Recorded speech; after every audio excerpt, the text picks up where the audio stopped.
A young warrior stands at the edge of a dense forest, his grip tightening around his weapon. He hears something. His mind tells him to wait, to be sure, to think it through.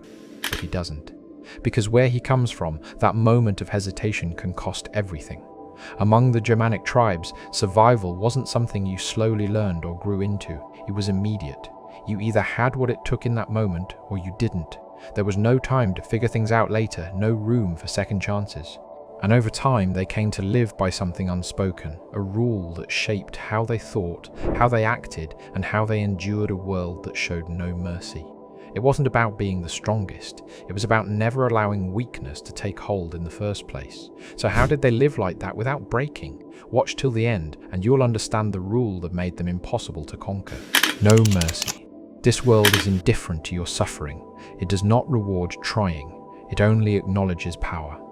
The forest is not a setting, it is an adversary that never sleeps, never tires, and never blinks. It tests you in ways you cannot prepare for, and it never grants a second chance to learn the same lesson twice. One moment, the silence is so heavy, it feels like the earth has stopped breathing. The next is the sharp crack of something moving just beyond the light. The wilderness starves you for a single moment of carelessness, freezes you for being slow, and punishes you with the heartbeat you hesitate. Winter doesn't arrive, it strikes like an executioner's blade. The air becomes a razor in your lungs. Rivers turn to glass. The ground itself betrays you, hardening into an unyielding shell. Food vanishes. Tracks are buried. Even the giants among men begin to wither if their focus wavers. And the weak? They vanish in the night. One day they are part of the circle, the next they are gone. No struggle worth a song, no story to tell, just a void where a person used to be.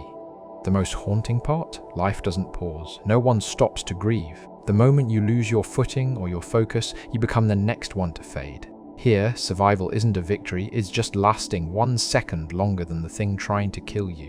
The rule. There is a law in this frozen world. No one speaks it aloud. You breathe it in with the frost. It is never written, but it is carved into every soul. Weakness doesn't wait.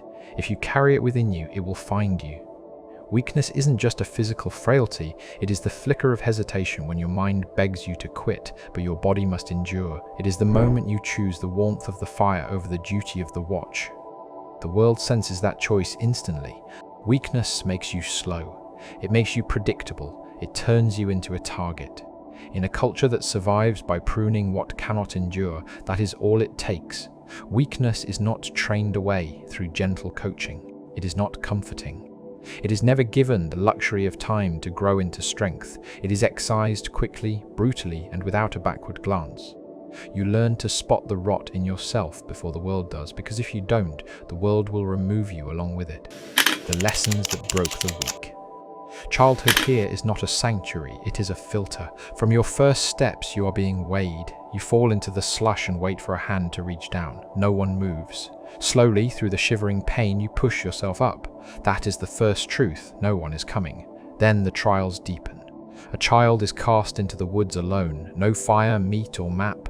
Only the biting wind and the sensation of being hunted. If he returns, he is no longer a child. If he doesn't, he was never truly there to begin with. Another lesson, a boy drops his spear. It sinks into the mire. He looks to his elders, expecting a blow or a lecture. Nothing. They simply turn their backs and walk away. In that silence, he learns the permanent truth in a real fight. The enemy won't give your weapon back. One mistake is a death sentence, and no one mourns a mistake. No breaks, only survival. Rest is a myth. Even when your legs stop, your mind cannot. It listens, scans, and calculates. Danger doesn't wait for you to catch your breath. Hunting is not a skill, it is a high-stakes pressure cooker. You track prey through snow that numbs your limbs and blinds your vision. Hours bleed together, your lungs burn, your focus begins to fray. That is the moment that defines you. The second you lose your edge, the meal is gone. One failure starts a landslide. Failure breeds hunger. Hunger breeds slow movements. Slowness breeds death. In this world, that chain reaction only has one conclusion. Winter returns like a recurring nightmare, sharper every time.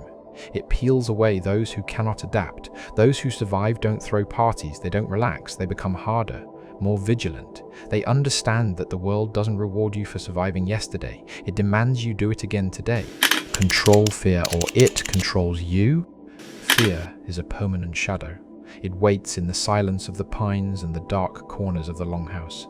It tightens your throat when the wolves howl. It screams at you to hide, to run, to give up. But here, wearing your fear is a contagion. It weakens the tribe and creates the hesitation that gets men killed. So, you learn to domesticate it.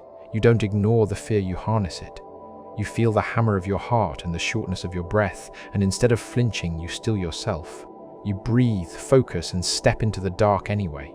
Over time, the fear transforms. It stops being a master and becomes a tool, a chemical surge that sharpens your eyes and readies your muscles. You don't become fearless. You become a person who can operate with surgical precision while your soul is screaming. Why they couldn't be conquered.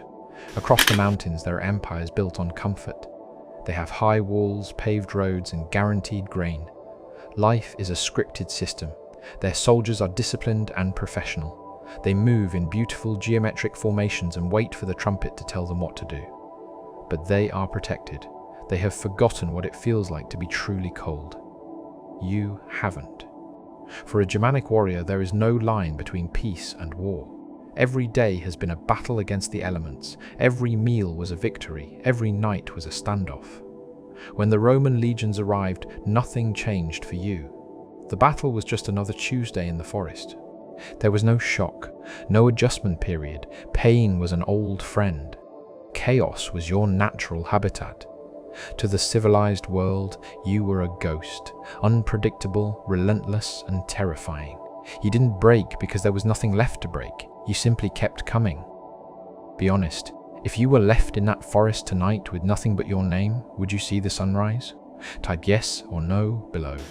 Look at today. Now, look at your own life.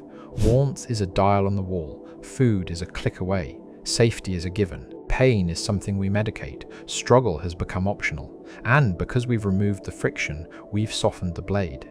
You no longer need to fight to see tomorrow, but that ease comes at a price. You haven't had to build the kind of strength that can't be taken away. So ask yourself the uncomfortable question. If the power went out for good, if the systems crumbled and the grocery store shelves stayed empty, if survival became a daily requirement again, would you adapt? Could you master your terror? Could you move through the pain without waiting for permission? Or would the very comfort you've spent your life building be the thing that crushes you? The rule still lives. That ancient rule didn't die with the tribes. It's still here, buried under the noise of the modern world. It's waiting for the moment the lights flicker out. The truth is, the nature of survival hasn't changed. The world can still turn cold in an instant. Life can still strip you to your soul. And when it does, it won't care about your titles, your money, or your past comforts. It will only ask, are you strong enough to exist without them? Those people weren't legends because they were born different. They were unstoppable because they refused to let the world break them, even when the world tried every single morning. Take that with you. Not the cruelty, but the choice. The choice to stand when you are tired. The choice to move when you are afraid. The choice to kill the weakness in yourself before it decides your fate. They didn't survive because they were stronger. They survived because they never gave themselves the option to be weak. If this made you think differently about strength and survival, let me know in the comments. Would you last in that world? And if you want more stories like this, where history hits harder than fiction, make sure to subscribe.